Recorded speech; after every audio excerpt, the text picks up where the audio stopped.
When CEO Daniel Blackwood locked eyes with attorney Maya Thompson across that Chicago restaurant, neither expected the three children between them would expose 6 years of corporate negligence. What happened in the next hour didn't just destroy Daniel's billion-dollar deal, it revealed how Blackwood Industries had systematically blocked a mother's desperate attempts to contact her children's father. Maya Thompson had been calling, writing, and pleading for months while pregnant with triplets, but Daniel's former assistant had explicit orders. Mr. Blackwood doesn't want to be disturbed by his ex-girlfriend. Now watching Zoe paint, Emma experiment, and Marcus play soccer, Daniel realized every blocked call had cost him irreplaceable moments with children who didn't even know his name. Because what Maya had tried to tell him 6 years ago, and what his own company had hidden from him, would expose a pattern of negligence that went far deeper than one man's mistakes. Daniel Blackwood stood at the floor-to-ceiling windows of his corner office on the 47th floor of the Blackwood Industries Tower, watching the city of Chicago stretch endlessly below him. At 45, he commanded an empire worth $3, $2 billion, his company's steel and glass logo visible from space stations. The business magazines called him the Iron CEO, cold, calculating, unstoppable. Mr. Blackwood, Linda Rodriguez knocked softly on his door, her voice carrying the respect earned through 15 years as his executive assistant. Your dinner reservation at the Capitol Grill is confirmed for 8 o'clock. The Morrison Industries board members are already en route. Daniel adjusted his $3,000 Italian tie, the same ritual he'd performed thousands of times before. Another night, another deal, another step toward an empire that would outlast him. This was the Morrison acquisition, $400 million that would cement Blackwood Industries as the dominant force in renewable energy infrastructure. Thank you, Linda. Any urgent messages? Linda hesitated, an unusual crack in her professional composure. Sir, there was a letter today from Thompson and Associates law firm. It's personal. Daniel's blood chilled. Thompson. That name hit him like a physical blow, dredging up memories he'd spent 6 years burying. Maya Thompson. The woman who'd loved him before his father's death, before inheriting the company, transformed him into someone even he didn't recognize. The woman who'd walked out when success became more important than love. Put it on my desk, he said, his voice carefully neutral. I'll handle it later. But as Linda left, Daniel found himself staring at the envelope with Maya's law firm letterhead. Her handwriting on the return address, still the same elegant script that used to leave love notes in his coffee mug. His hands trembled as he placed it in his desk drawer, unopened. The Capitol Grill hummed with the energy of Chicago's elite. Crystal chandeliers cast warm light over mahogany tables where deals worth millions were discussed over Wagyu beef and wine that cost more per bottle than most people earned in a month.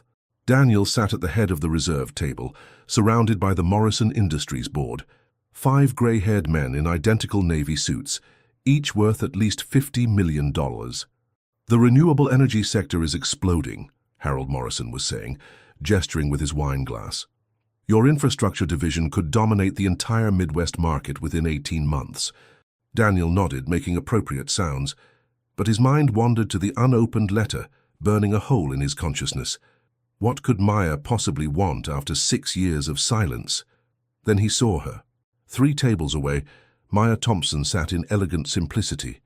A navy dress that spoke of success without ostentation, her natural hair styled in a way that enhanced rather than hid her beauty. She was laughing at something, her smile lighting up her entire face exactly the way it used to when they'd stayed up all night talking about changing the world. But she wasn't alone. 3 children sat around her table, 2 girls and a boy all around 6 years old. The boy had Daniel's exact jawline, even at that young age. One of the girls tilted her head when she laughed, a gesture Daniel recognized because he did the same thing. The other girl had his eyes, not just the color, but the shape, the way they crinkled when she smiled. Daniel's wineglass slipped from nerveless fingers, shattering against his plate. Mr. Blackwood, are you all right? Harold's concerned voice seemed to come from very far away. The math was simple and devastating. 6 years since the divorce. Children who looked exactly like him. Maya, who had tried to contact him. What Daniel didn't realize was that Maya had been watching him too, and what she was about to tell him would destroy everything he thought he knew about the last 6 years. Maya Thompson had built her life with the same determination that once attracted Daniel Blackwood. At 32, she ran a small but successful law practice, specializing in family law and corporate accountability. Her office in downtown Chicago was modest compared to Blackwood's tower, but every framed law degree, every thank you letter from clients, every child's drawing taped to her computer monitor told the story of a woman who'd chosen substance over spectacle. "Mommy, can we order dessert?" 6-year-old Emma Thompson tugged at her mother's sleeve, her scientifically curious mind already calculating whether chocolate cake or crème brûlée would provide better chemical reactions on her taste buds. "After you finish your vegetables, sweetheart," Maya said, unconsciously using the same gentle but firm tone that had once convinced Daniel to eat actual meals instead of surviving on coffee and ambition. Zoe, Emma's identical twin, was sketching the restaurant's interior on her napkin with the artistic precision that seemed to flow through her fingers as naturally as breathing.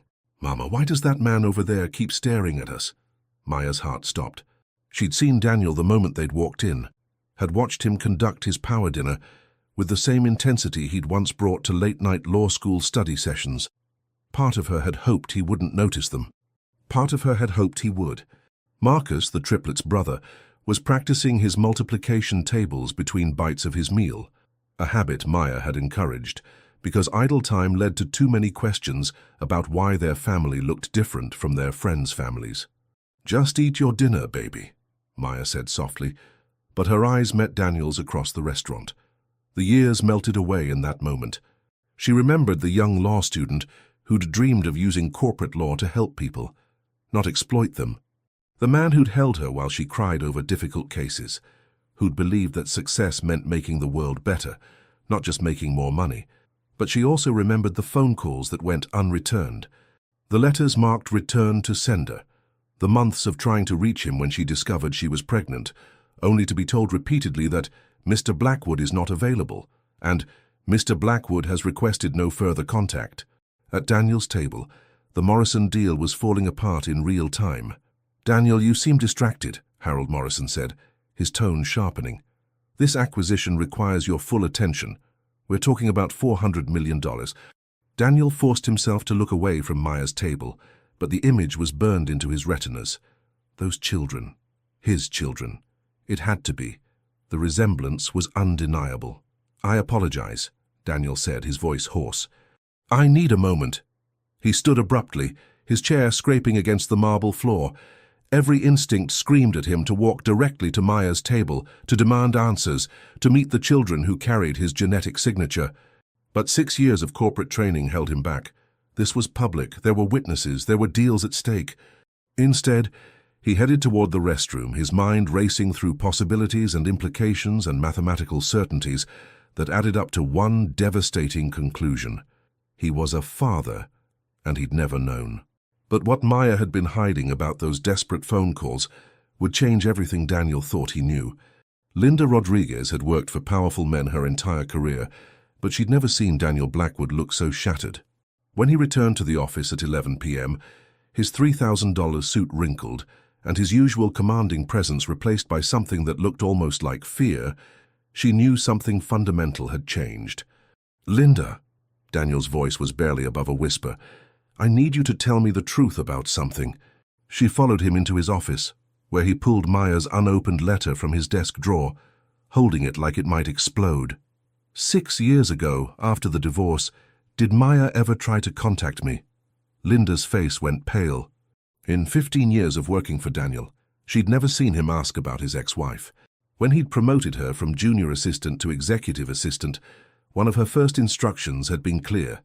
"Maya Thompson is part of my past. If she calls, tell her I'm unavailable." But that had been Rebecca Chen's instruction, not Daniel's. Rebecca, the assistant who'd been hired to protect Mr. Blackwood from emotional distractions during the crucial first year after his father's death. "Sir," Linda said carefully, "what exactly are you asking?" "Phone calls, letters, any attempt at communication. I need to know everything." Linda sank into the chair across from his desk. "Mr. Blackwood, I think you should sit down." Over the next 20 minutes, Linda revealed a truth that devastated Daniel more thoroughly than any business failure ever could. Maya had called his office 47 times in the 3 months after their divorce. She'd sent 16 letters, marked personal and confidential. She'd even shown up at the building twice, begging to speak with him for just 5 minutes about something urgent. Rebecca Chen had blocked every single attempt.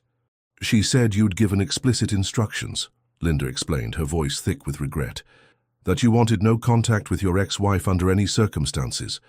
I found the documentation when I took over as your assistant, but by then it had been months since the last attempt. I assumed you knew. Daniel's world tilted on its axis. He opened Maya's letter with hands that shook so violently he could barely tear the envelope. Daniel, I know you've made it clear you don't want contact with me, but our children deserve to know their father. Zoe, Emma, and Marcus are 6 years old now. They ask about you. I've told them you're someone who was very important to me once, but that you had to go away. They'll be performing in their school play next Thursday at 2 p.m. Lincoln Elementary, room 204. You don't have to acknowledge them as yours. You don't have to acknowledge me at all. But if there's any part of the man I once loved still inside you, maybe you could just see them. See who they are. They have your curiosity, your determination, your sense of justice. Zoe paints the world the way she thinks it should be. Emma questions everything until she understands how it works. Marcus believes that if you try hard enough, you can solve any problem. They're good kids, Daniel. They're your kids. Maya Daniel read the letter 3 times before the words truly sank in. Then he looked at Linda, and she saw something in his eyes she'd never seen before. Complete and utter devastation. I have children, he said, his voice breaking. I have 3 children, and I didn't know. What Linda discovered in the old files would reveal just how systematic the cover-up had been, and how many people at Blackwood Industries had known the truth. At 3 a.m., Daniel and Linda sat in his office surrounded by boxes of files from Rebecca Chen's tenure as his assistant. What they found was worse than Daniel had imagined. It wasn't just negligence. It was systematic suppression of information designed to protect the company's interests during a vulnerable transition period. The smoking gun was a memo from his mother, Victoria Blackwood, to Rebecca Chen, dated 1 week after Maya's first phone call. Rebecca, under no circumstances is Daniel to be contacted by Maya Thompson. He's grieving his father and learning to run a $3 billion company. Personal distractions could cost us everything we've built. Handle this discreetly but definitively. The Blackwood legacy depends on Daniel's focus. Victoria Daniel stared at the memo until the letters blurred. His mother had known. She'd orchestrated Maya's silence and, by extension, his separation from his children. There's more, Linda said quietly, pulling out a folder marked Personal Correspondence Returned. Inside were photocopies of 16 letters from Maya, all marked Return to Sender in Rebecca's handwriting. The letters told a story that broke Daniel's heart in real time. The first was dated 2 months after their divorce. Daniel, I know our marriage ended badly, but I need to tell you something important. I'm pregnant. Twins, maybe triplets. The doctor can't tell yet. I know you said you needed space, but this changes things. Please call me. Maya. The letters progressed through Maya's pregnancy, her growing desperation, her attempts to maintain dignity, while begging for basic acknowledgement. Daniel, it's triplets. 2 girls and a boy. They're healthy. I'm naming them Zoe, Emma, and Marcus. I thought you should know their names, even if you don't want to know them. Maya, the final letter was dated 6 months after the children's birth. Daniel, I'm done trying to reach you. I understand now that you've chosen your company over everything else, including your children. But someday, when they ask about their father, I'll tell them he was a good man who lost his way. I hope someday you find your way back. Maya Daniel's hands shook as he set down the last letter. She tried for almost 2 years, Linda. 2 years of trying to tell me I had children, and I never knew. His phone buzzed with a text from Harold Morrison. Daniel, we need to discuss your abrupt departure tonight. The board is concerned about your commitment to the acquisition. For the first time in his professional life, Daniel deleted a business message without responding. What are you going to do? Linda asked. Daniel looked out his office window at the city awakening below him. Somewhere out there, 3 children who shared his DNA were getting ready for school, probably helping their mother with breakfast, living lives that should have included him from the very beginning. I'm going to meet my children, he said, and then I'm going to figure out how to become the father they deserve. But when Victoria Blackwood discovered that Daniel had learned the truth about his children, her reaction would threaten to destroy any chance of reconciliation before it could even begin. Lincoln Elementary School looked like every other public school in Chicago. Red brick, chain-link fence, playground equipment that had seen better decades. But to Daniel Blackwood, stepping out of his black Tesla in the parking lot, it might as well have been another planet. He'd cancelled the Morrison acquisition meeting. Linda had fielded 17 increasingly frantic calls from board members. The business world was buzzing with speculation about Blackwood Industries' suddenly erratic CEO. None of it mattered. Daniel had spent the morning shopping for children's gifts with the helpless enthusiasm of someone making up for 6 years of missed birthdays, Christmas mornings, and tooth fairy visits. Art supplies for Zoe, science kits for Emma, a soccer ball for Marcus, based entirely on Maya's letter and his own desperate hope that he could somehow purchase forgiveness. Room 204 was decorated with construction paper trees and crayon drawings of families. Daniel stood in the doorway, his heart pounding, watching Maya help 3 children into costumes for their performance of The 3 Little Pigs. Zoe wore a blue pig costume and carried a small paintbrush as a prop. Emma's pig costume was decorated with tiny drawings of scientific instruments. Marcus bounced excitedly in his pig costume, clearly ready to tackle any big bad wolf that dared threaten his siblings. "You came," Maya said softly when she noticed him in the doorway. She didn't sound surprised exactly, but there was something in her voice, relief maybe, or vindication. "I read your letter," Daniel said. "All of them. The ones from 6 years ago, too." Maya's expression hardened slightly. "You found them? My former assistant blocked them. I never knew you were trying to reach me. I never knew about—" He gestured helplessly toward the children. Before Maya could respond, Emma looked up from adjusting her costume and noticed the stranger in the expensive suit. "Mommy, who's that man?" The question that Daniel had been dreading and anticipating in equal measure. Maya knelt down to Emma's level, her voice gentle but careful. "This is Mr. Blackwood, sweetheart. He's someone Mommy knew a long time ago." "Are you here to watch our play?" Zoe asked, approaching with the fearless curiosity of a 6-year-old artist. "I am," Daniel said, his voice thick with emotion. "I heard you're very talented." Marcus joined his sisters, studying Daniel with the same analytical intensity Daniel recognized from his own childhood. "You have the same eyes as us," Marcus said matter-of-factly. The simple observation hit Daniel like a physical blow, out of the mouths of babes. "Do you like soccer?" Marcus continued, undeterred by the adult's sudden tension. Yes," Daniel managed. "I played in college." "Cool. Maybe you could watch me practice sometime, if Mommy says it's okay." Daniel looked at Maya, a question in his eyes. She nodded almost imperceptibly. "I'd like that very much," Daniel said. The play was magical in the way that only elementary school productions can be. Zoe delivered her lines about building with bricks while painting an actual brick red with her prop paintbrush. Emma explained the scientific properties of different building materials to the big bad wolf, who looked confused but impressed. Marcus bounced through his role with infectious enthusiasm, high-fiving his sisters whenever they successfully outsmarted their antagonist. Daniel filmed every second on his phone, tears streaming down his face as he watched his children perform.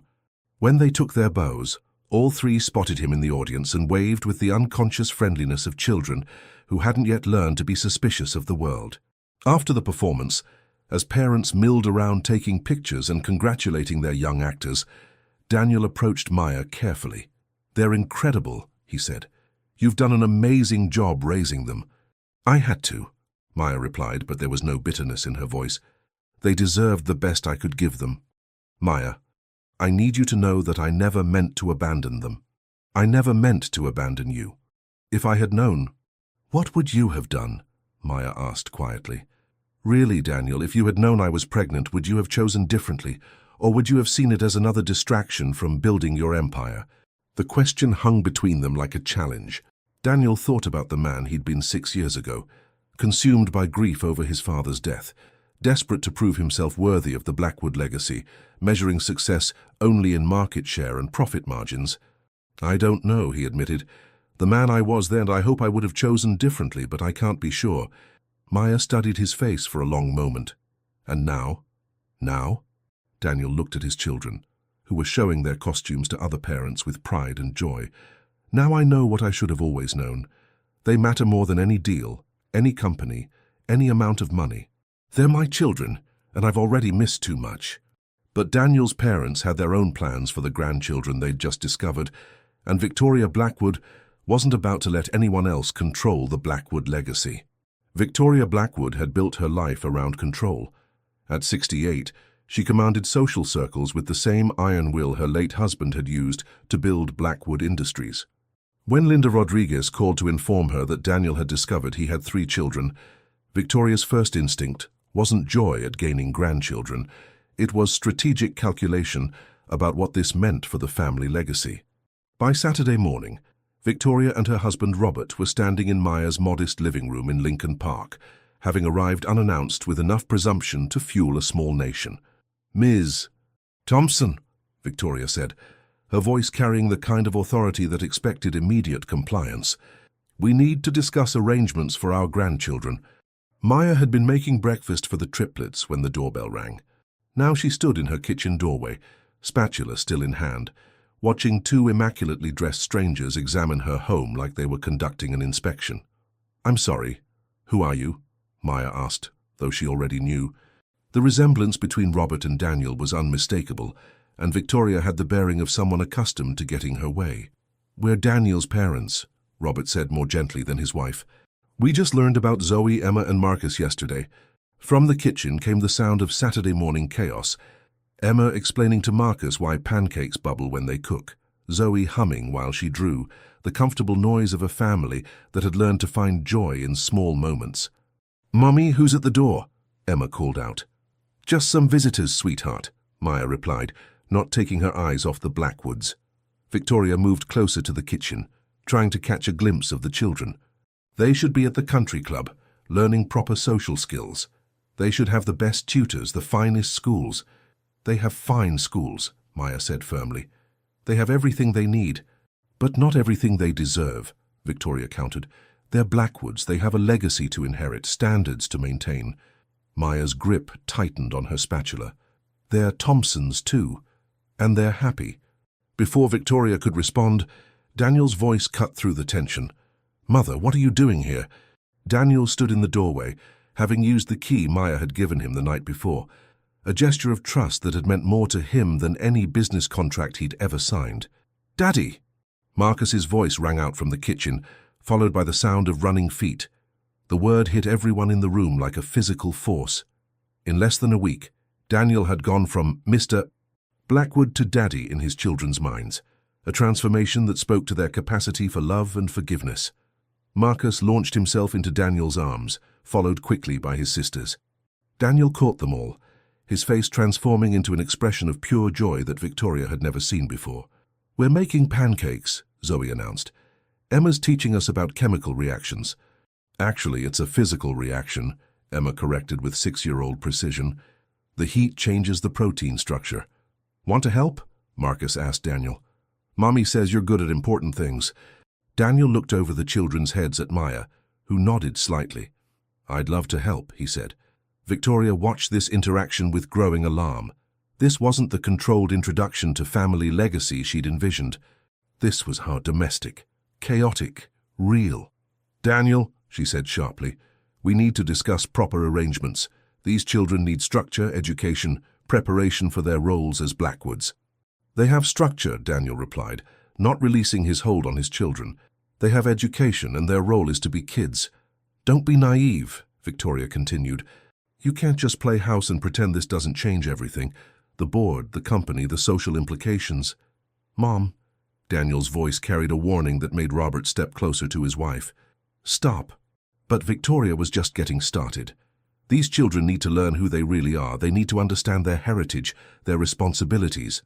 "Their heritage," Maya said quietly, "is being loved. Their responsibility is to be happy, healthy children." Victoria turned on Maya with the full force of her disapproval. "You've kept them from their family for 6 years. You've denied them advantages that could shape their entire futures. You've been selfish." The accusation hung in the air like poison. Daniel set his children down carefully and moved to stand beside Maya. "Mother, I think you should leave." "Daniel, don't be ridiculous. We need to discuss custody arrangements, financial support, proper schooling." "We need," Daniel said firmly, "to respect what Maya has built here. She's been an incredible mother to our children." "Your children," Victoria repeated. "Exactly, they're Blackwoods and they deserve—" "They deserve," Maya interrupted, her voice steady but dangerous, "to be treated like human beings, not assets in a family portfolio."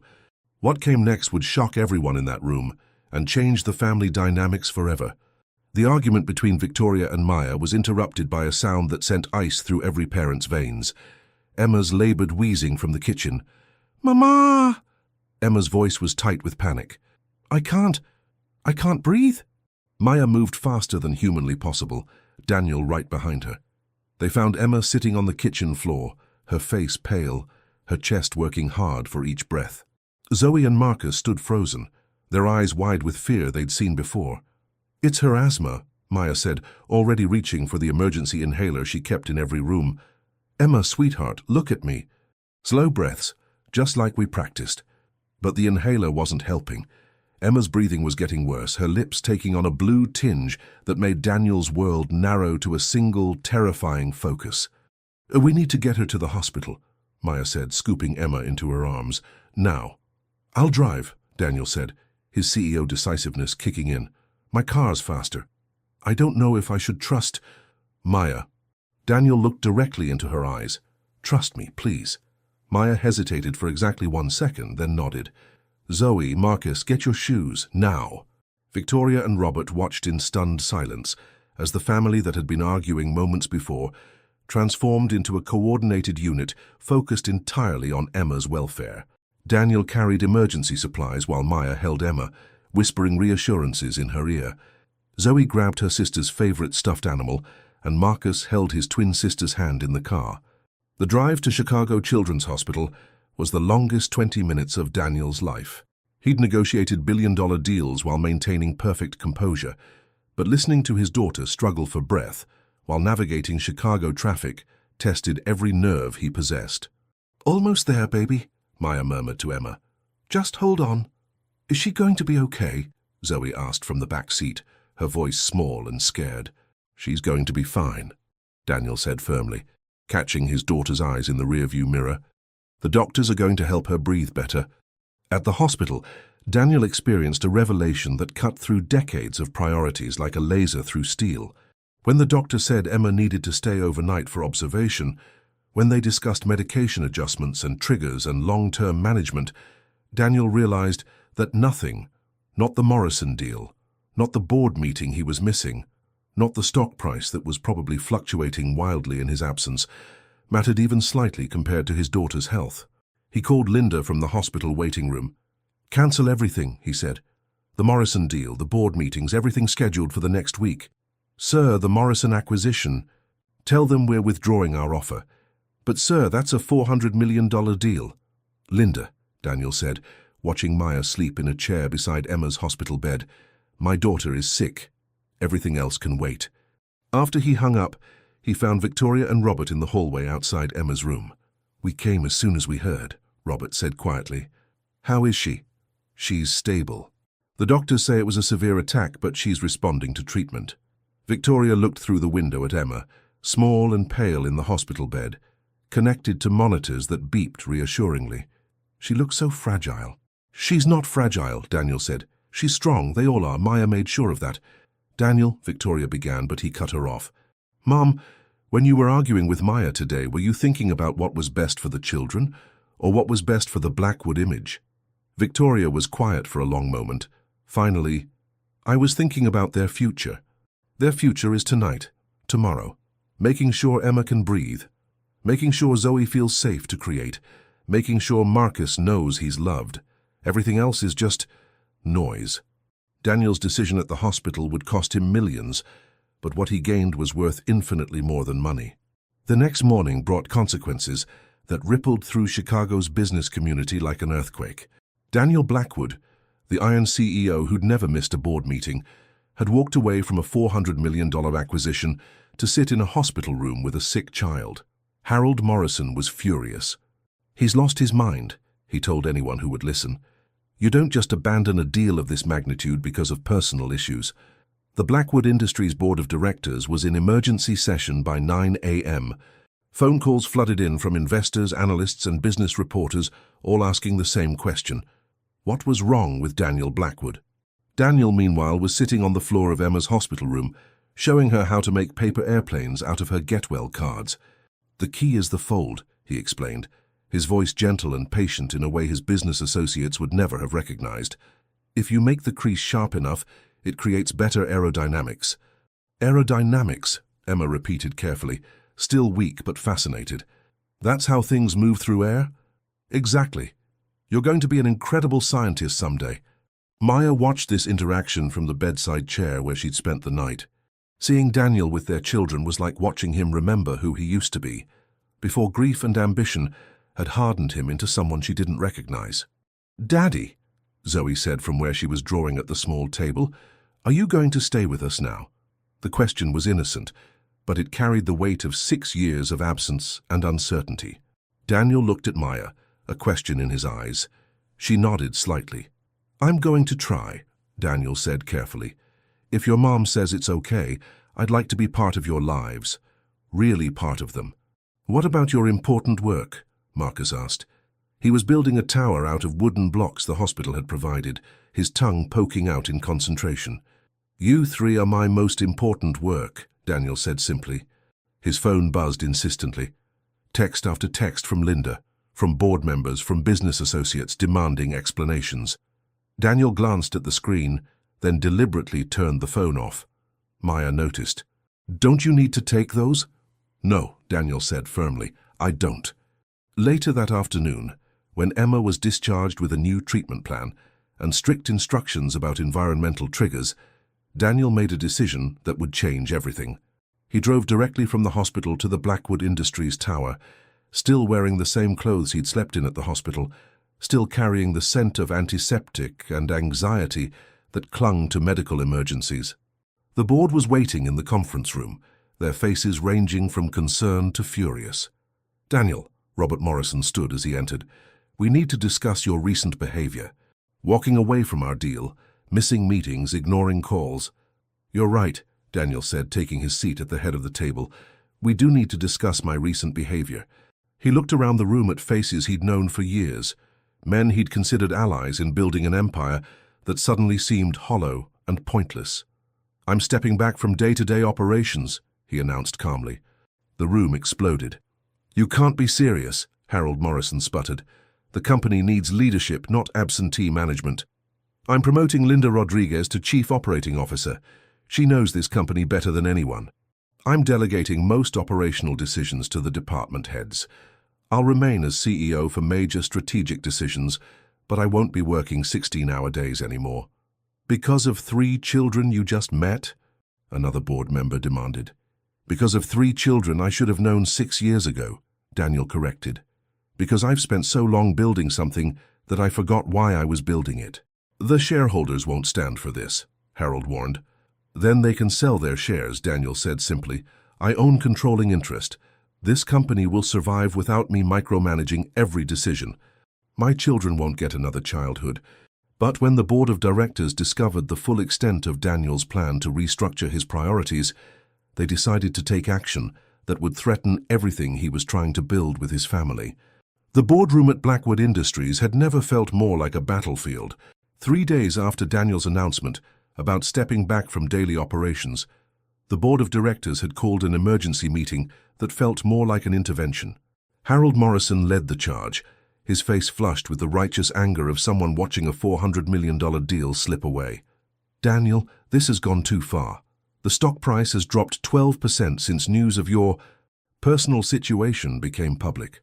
Around the mahogany table sat 12 of Chicago's most powerful business leaders, each representing millions in investment and decades of corporate loyalty.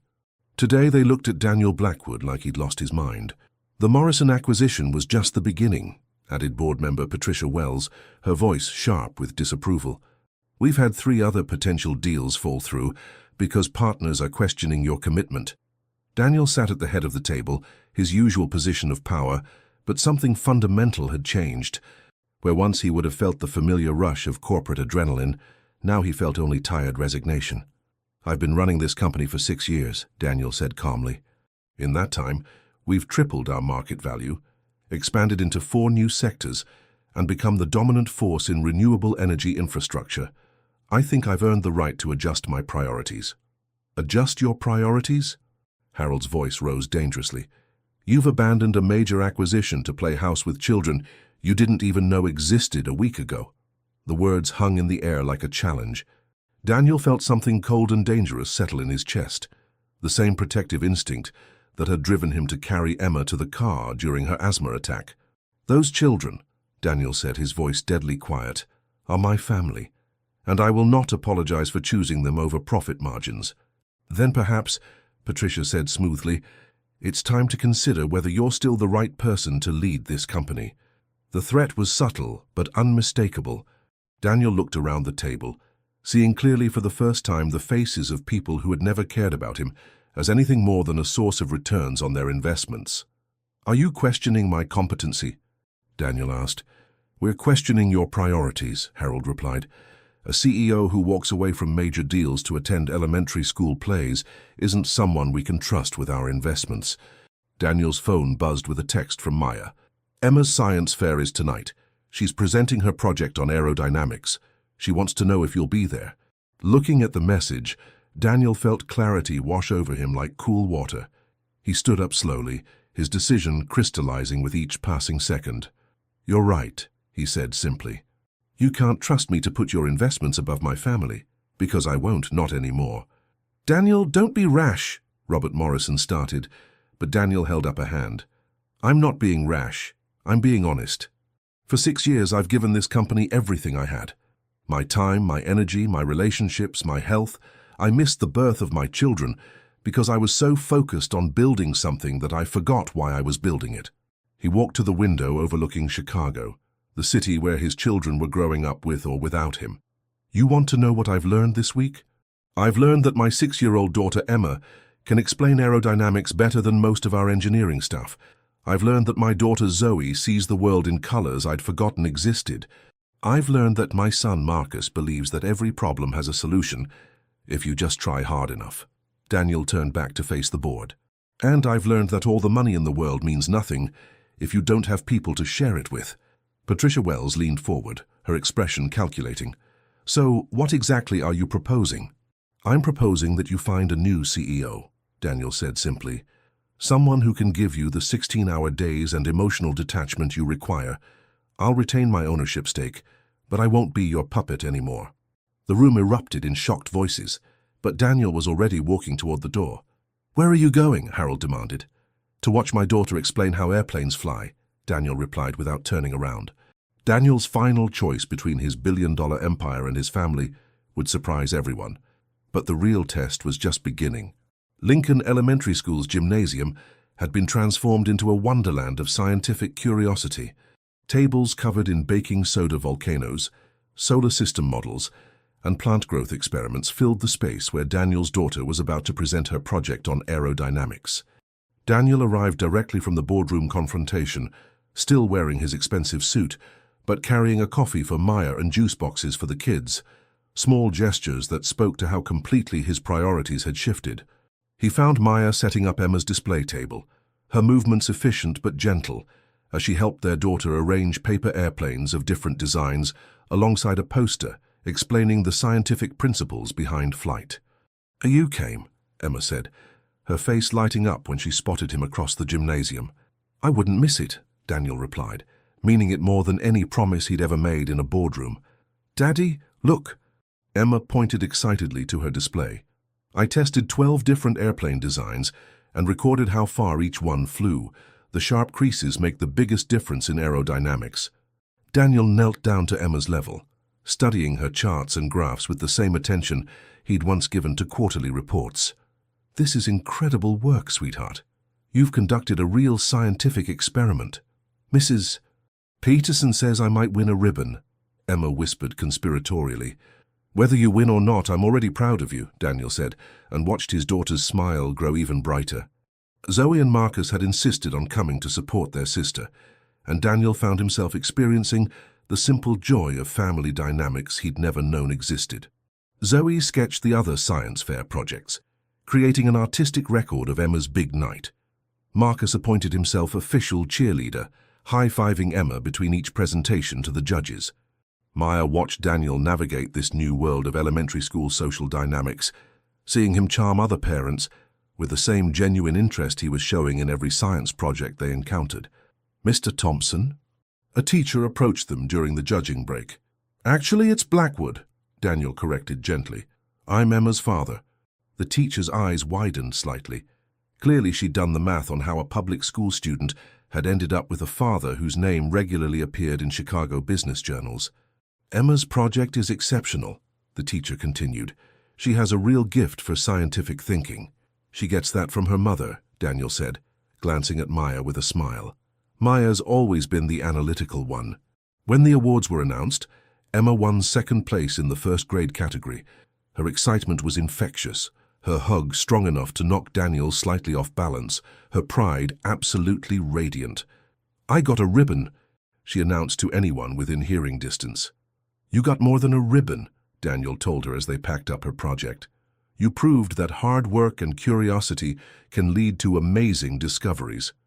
As they walked to the parking lot, Daniel's phone buzzed constantly with calls from board members, reporters, and business associates, trying to understand what had happened at Blackwood Industries that afternoon. He ignored every single call. "Aren't those important?" Maya asked, nodding toward his phone. "Nothing's more important than this," Daniel replied, gesturing to Emma clutching her ribbon, Marcus describing his sister's victory to anyone who would listen, and Zoe already planning a celebratory drawing.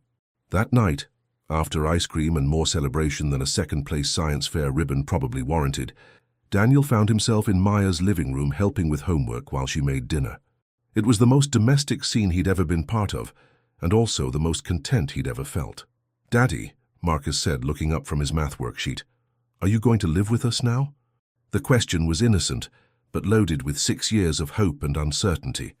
Daniel looked at Maya, who nodded slightly, not permission exactly, but acknowledgement that this conversation needed to happen. "It's complicated, buddy," Daniel said carefully. "Your mom and I aren't married anymore, but that doesn't mean I can't be part of your lives every day. Could you live nearby?" Zoe asked from where she was drawing at the kitchen table. "Would you like that?" Daniel asked.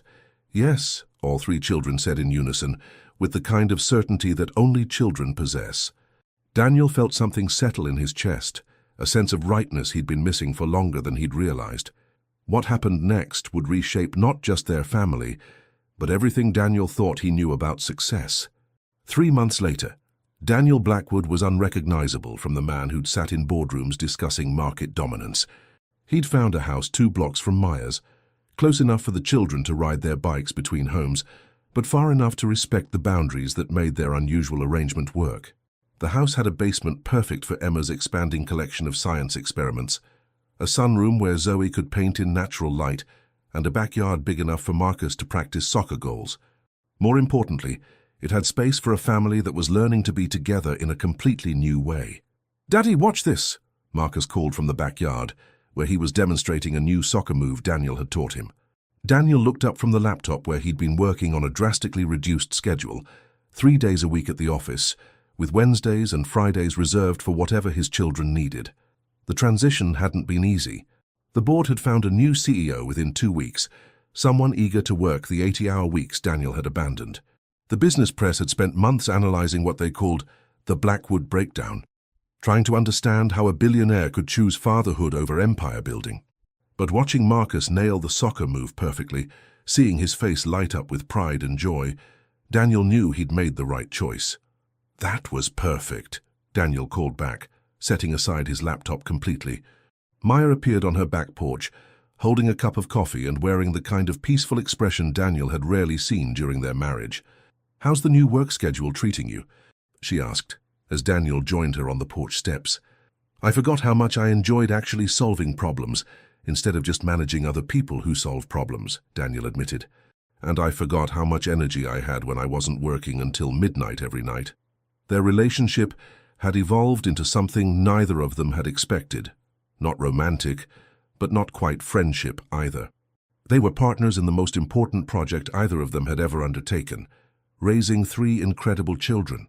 "The kids want to know if you'll come to parent-teacher conferences next week," Maya said. "All 3 of them." "They specifically requested that both their parents attend," Maya smiled. "Emma wants to show off her latest science project, Zoe has an art exhibition, and Marcus made the school soccer team." Daniel felt the familiar rush of pride and amazement that hit him every time he remembered these children were his. "I wouldn't miss it." "Daniel," Maya said more seriously, "I need you to know something. What you've done these past few months, the way you've committed to being their father, it's more than I ever hoped for when I was trying to reach you 6 years ago." "I have 6 years to make up for," Daniel replied. "And honestly, Maya, I think I'm getting more out of this than they are. I had no idea what I was missing." From the backyard came the sound of Emma explaining to Marcus why soccer balls curve when you kick them with spin, while Zoe painted both her siblings in watercolors. The chaos was beautiful and real in a way that boardroom victories had never been. "Your parents called," Maya said quietly. "Victoria wants to know if they can take the kids to their country club next weekend." Daniel sighed. His relationship with his parents had been strained since his dramatic career shift, but they were trying to build relationships with their grandchildren, slowly and with heavy supervision. "What did you tell her?" "I told her we'd discuss it as a family, all 5 of us." The phrase "all 5 of us" hit Daniel with unexpected emotion. Somewhere along the way they'd become a family unit, unconventional, complicated, but undeniably real. That evening, as Daniel read bedtime stories and helped with the nighttime routine he'd missed for the first 6 years of his children's lives, he reflected on what success actually meant. His net worth had dropped significantly when he'd stepped back from active business management. The business magazines no longer called him for quotes about market trends. His name had disappeared from the lists of Chicago's most powerful executives. But watching Emma drift off to sleep, clutching her science fair ribbon, seeing Zoe's latest drawing taped to his refrigerator, hearing Marcus chatter about his soccer practice, Daniel realized he'd never been more successful in his life. 1 year later, the real test of their new family would come when they returned to where it all began. The Capitol Grill looked exactly the same as it had 1 year earlier, but everything else had changed completely. Daniel sat at the same table where he'd first seen his children, but this time the elegant restaurant had been reserved for a very different kind of gathering. "Happy birthday to you." The assembled crowd sang as Zoe, Emma, and Marcus blew out the candles on their 3 individual cakes. Chocolate for Zoe, vanilla with rainbow sprinkles for Emma, and soccer ball-shaped for Marcus. Around the table sat the extended family that had grown from that first shocking encounter. Maya and Daniel, Victoria and Robert Blackwood, who'd evolved from controlling grandparents to adoring accomplices in their grandchildren's adventures. Linda Rodriguez, now COO of Blackwood Industries and honorary family member, and even some of the children's classmates and their parents. "Make a wish," Maya encouraged them, but Zoe spoke up with 7-year-old wisdom. "We don't need to wish for anything," she said seriously. "We already have everything we want." Emma nodded in agreement. "We have our family." Marcus, ever practical, added, "And cake." Daniel felt tears threaten as he watched his children, celebrate their 7th birthday in the same place where his life had been turned upside down in the most wonderful way possible. The past year had brought challenges and adjustments none of them had anticipated. There had been difficult conversations about why their family looked different from other families, about divorce and love, and how sometimes people need to learn how to be together in new ways. There had been moments when Daniel doubted whether he was doing enough, whether he could ever truly make up for the years he'd missed. But there had also been school plays and soccer games and science fairs. There had been bedtime stories and homework help and Saturday morning pancakes. There had been the quiet miracle of watching his children grow and learn and become more themselves with each passing day. "Daddy," Emma said, climbing into his lap with the casual affection that still amazed him, "will you tell everyone about how families can be different but still perfect?" Daniel looked around the table at faces that represented his real success story. "Well," he began, "a year ago, I thought I knew what success looked like. I thought it was about having the biggest company, making the most money, being in control of everything." He paused, looking at Maya, who smiled encouragingly. "But then I learned that real success isn't about what you build for yourself. It's about what you build with the people you love. It's about showing up when someone needs you, It's about choosing love over fear, connection over control. Victoria dabbed at her eyes with her napkin. The woman who'd once viewed the children as assets to be managed now spent every Tuesday afternoon teaching Zoe to paint with watercolors. Some families live in one house, Daniel continued. Some families live in two houses but share one heart. Some families are born together, and some families choose each other. What makes a family isn't the structure, it's the love. Marcus raised his hand like he was in school. "I answer pancakes on Saturday." Everyone laughed, and Daniel pulled his son into the group hug that had formed around his chair. Later, as the party wound down and they walked through the Chicago streets toward home, Daniel found himself walking beside Maya while the children ran ahead, their energy seemingly endless despite a full day of celebration. "Do you ever regret it?" Maya asked quietly. "Giving up the corporate empire, walking away from all that power?" Daniel watched Zoe showing Emma and Marcus the way the streetlights created patterns on the sidewalk, their laughter echoing off the buildings around them. "How can I regret finding my real life?" he replied. "I spent years building something that was supposed to last forever, but it felt hollow. This..." He gestured toward his children, toward the woman who'd given him a second chance at fatherhood, toward the life they'd built together. "This actually will last forever." His phone buzzed with a message from Linda. Board approved the new family leave policy for all employees. 12 weeks paid parental leave, plus flexible scheduling for school events. The Daniel Blackwood Legacy Fund is officially launched. Daniel smiled reading the message. One of his few remaining executive decisions had been to establish a fund providing support for single parents and children whose fathers were absent, a way of ensuring that other families wouldn't experience the separation his had endured. "Good news?" Maya asked, noticing his expression. "The best news," Daniel replied, then called ahead to his children. "Race you to the ice cream truck."